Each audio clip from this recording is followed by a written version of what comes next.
Welcome to જય માનપુણા kitchen. હું ઇલાબી આહિર, આપ સૌને મારા જય દ્વારકાધીશ. તો આજે તમારી સાથે શેર કરીશ કાઠિયાવાડી સ્ટાઇલમાં મેથી દાણાનું શાક. તો મેથી દાણાનું શાક તો તમે ઘણી વખત બનાવ્યું છે, પણ તમે આ રીતે ક્યારેય નહીં બનાવ્યું હોય. અને જો તમે આ રીતે મેથી દાણાનું શાક બનાવીને ખાશો ને તો તમને બિલકુલ ખાવામાં કડવું પણ નહીં લાગે. તો તમારા ઘરમાં જે વ્યક્તિ મેથી દાણાનું શાક ખાવાનું પસંદ નથી કરતા ને તે વ્યક્તિ પણ તમે જો આ રીતે મેથી દાણાનું શાક બનાવશો ને તો તે ખૂબ ખાવાનું પસંદ કરશે. અને આ શાક નાના બાળકોને પણ ખૂબ પસંદ આવશે. તો મેથી દાણાનું શાક બનાવવા માટે અહીંયા મેં લીધો છે અડધો કપ મેથી દાણા. તો હવે આપણે આગળની પ્રોસેસ કરીશું. તો તેના માટે આપણે જઈશું ગેસ તરફ. તો ગેસ ઓન કરી અને આપણે ગેસ પર કુકર રાખી દઈશું અને એની અંદર આપણે 1 ગ્લાસ પાણી એડ કરી દઈશું. પાણીને થોડું ગરમ થવા દઈશું. તો અહીંયા સરસ પાણી ગરમ થઈ ગયું છે.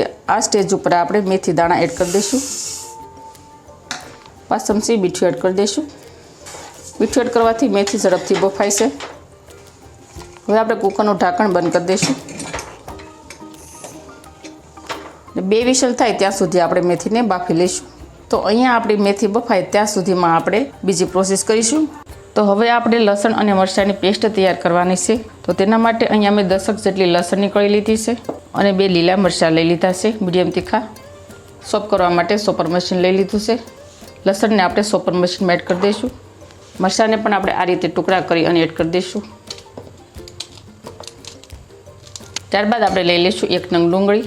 ડુંગળીને આપણે ડંઠલનો ભાગ કાઢી લઈશું અને ફોતરા ઉસળી લઈશું. ડુંગળીને પણ આપણે કટ કરી અને ચોપર મશીનમાં એડ કરવાની છે. તો હવે આપણે લસણ, ડુંગળી અને મરચાંને સરસ રીતે ચોપ કરી અને પેસ્ટ બનાવી લઈશું.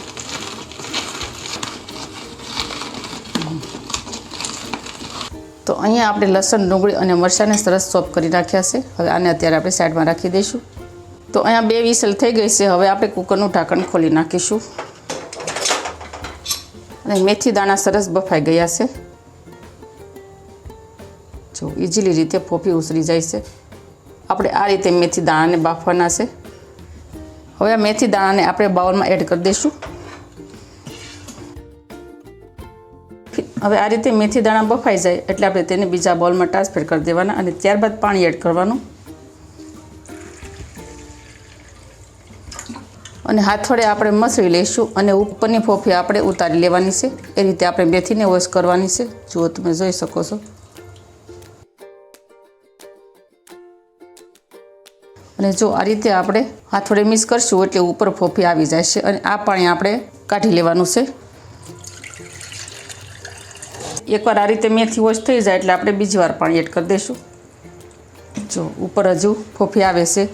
તો આ રીતે આપણે 3 વાર મેથીને વોશ કરવાની છે.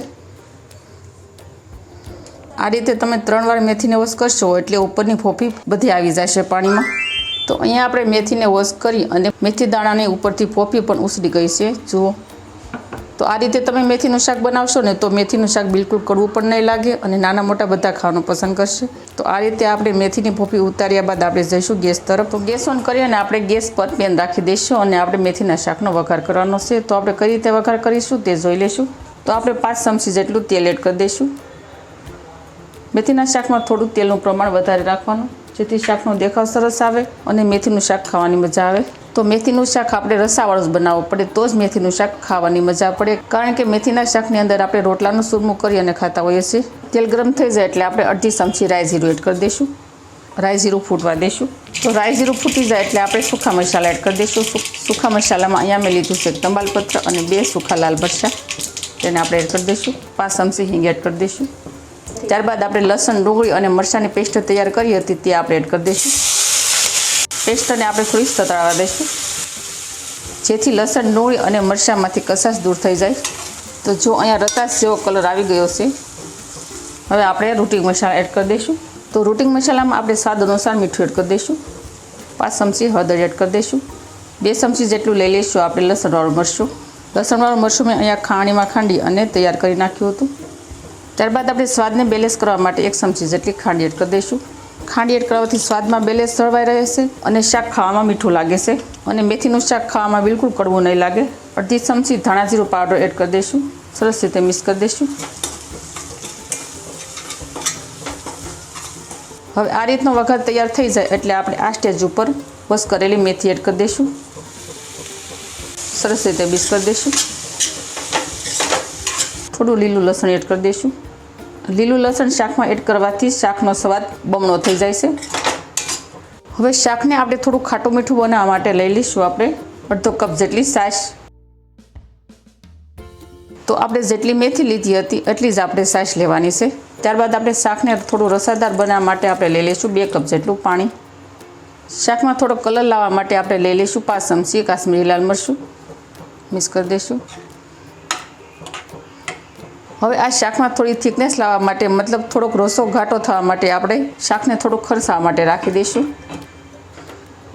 તો 2 મિનિટ બાદ આપણે ઢાંકણ ખોલી અને જોઈ લઈશું. તો હજુ મને લાગે છે કે રસો થોડો પતલો છે. હજી આપણે આને થોડોક ઘટ થવા દેવાનો છે. તો હજી આપણે શાકને 2 મિનિટ સુધી આપણે થીક થવા માટે રાખી દઈશું. આમ જ આપણે શાકને ખરસાવા દેવાનું છે. તો અહીંયા આપણું શાક સરસ ખરસાઈ ગયું છે. હવે આ સ્ટેજ ઉપર આપણે ગેસની ફ્લેમ બંધ કરી દઈશું. તો આ શાકની અંદર આપણે છાશનો ઉપયોગ કર્યો છે. તો છાશ એડ કરવાથી શાકનો રસો પણ ઘાટો થાય છે અને ખાવામાં પણ મીઠું લાગે છે. હવે આ સ્ટેજ ઉપર આપણે લીલા ધાણા સ્પ્રિંકલ કરી લઈશું. તો અહીંયા આપણું પરફેક્ટલી ટેસ્ટી ખાવાની મજા પડે તેવું મેથી દાણાનું શાક બની અને થઈ ગયું છે તૈયાર. તો તમે પણ આ રીતે મેથી દાણાનું શાક બનાવજો. બહુ સરસ ટેસ્ટી બનશે અને ખાવાની ખૂબ મજા પડશે અને નાના મોટા બધા શાક ખાવાનું પસંદ કરશે.